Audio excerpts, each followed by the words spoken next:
10th के बाद diploma करने जा रहे हो, नुकसान होने वाला है। क्या नुकसान है इस वीडियो में आपको पता चलेगा। अब 10th के बाद पॉलिटेक्निक करने के लिए आप बहुत लोगों से आपने पूछा होगा, सब आपको फ़ायदे के बारे में बताएंगे। मैं आपको बताने वाला हूँ क्या नुकसान है। मैंने खुद कर रखा है, मुझे खुद पता है। अगर आप चैनल पर नए हैं तो चैनल को सब्सक्राइब कर लेना, वीडियो को लाइक कर लेना। चलिए आगे बढ़ते हैं। पॉलिटेक्निक करने के बाद नुकसान नंबर 1, अगर आप पॉलिटेक्निक करने के बाद सोच रहे हो कि आपको मेडिकल में जाना है, कोई अदर कुछ करना है, आपके ख्वाब आपकी ड्रीम बदल गया है, नहीं जा पाओगे। आपको IIT NIT में जाना है, लेटरल एंट्री में यहाँ आपको एडमिशन नहीं मिलेगा। 10th के बाद पॉलिटेक्निक करोगे, आपका करियर जो है ना पूरा लिमिटेड हो जाएगा। यानी कि आपने जिस ब्रांच से पॉलिटेक्निक कर रखा है उसी में आपको आगे बढ़ना पड़ेगा। आपने अगर मैकेनिकल से पॉलिटेक्निक कर रखा है तो मैकेनिकल में ही आपको जॉब करना पड़ेगा। आप अगर इलेक्ट्रिकल से कर रहे हैं तो आपको इलेक्ट्रिकल में ही जॉब करना पड़ेगा।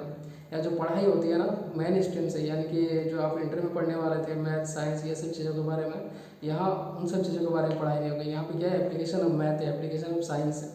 अब मशीन के बारे में पढ़ोगे, किसी इक्विपमेंट के बारे में पढ़ोगे, तो इसलिए आपका जो कनेक्शन है अदर साइड से वो कट जाएगा। डिप्लोमा करने के बाद आपको जॉब मिलेगी लेकिन सैलरी कम मिलेगी।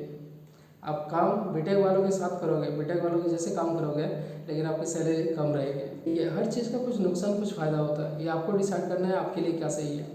अगर आपने पहले से सोच रखा है कि आपको इंजीनियरिंग करना है, अगर आपको उस ब्रांच में स्पेशलाइजेशन लेना है, polytechnic is good for you. लेकिन आप अगर सोच रहे हैं आपका ड्रीम कुछ अलग है, तो आपको पहले से प्रिपेयर रहना है। अब 10th किया है तो आपको पहले सोचना है, अगर आपको मेडिकल में जाना है तो मेडिकल के लिए पढ़ाई करनी है, पॉलिटेक्निक में नहीं आना है। पॉलिटेक्निक में एक बार आ गए मतलब आपको बहुत सोच समझ के आपको आना है। ठीक है, नुकसान तो है, फ़ायदा भी है। लोग करते क्यों हैं? पहली बात, पॉलिटेक्निक जो है वो इक्विवेलेंट टू 12th है। अब 12th के बराबर आपको मान्यता मिलती है। जहाँ फॉर्म में लिखा हुआ रहता है इक्विवेलेंट चलेगा तो वहाँ पे आप भर सकते हो। दूसरा चीज़ क्या है, आपको प्रैक्टिकल लर्निंग मिलती है। अगर आपने पहले सोच रखा है कि आपको इंजीनियरिंग करना है, पॉलिटेक्निक अच्छा है आपके लिए। तीसरा चीज़ क्या है, अर्ली स्पेशलाइजेशन, यानी कि आप किसी सब्जेक्ट में आपको पहले से स्पेशलाइज आप हो जाते हो, अच्छे से आपको डीपली नॉलेज मिलती है। जॉब अपॉर्चुनिटी आपकी बढ़ जाती है। कैंपस सिलेक्शन से आपका जॉब लग सकता है, जॉब आपको मिल सकती है।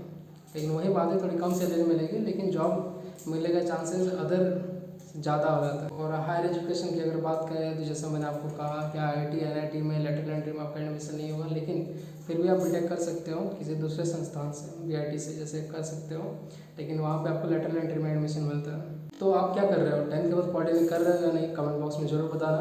और अगर अगर आप पॉलिटेक्निक कर रहे हो तो क्यों कर रहे हो, ये चीज़ भी कमेंट बॉक्स में ज़रूर लिखना। और चैनल पर नए हो सब्सक्राइब कर लो, वीडियो को लाइक कर दो। मिलते हैं अगले वीडियो में।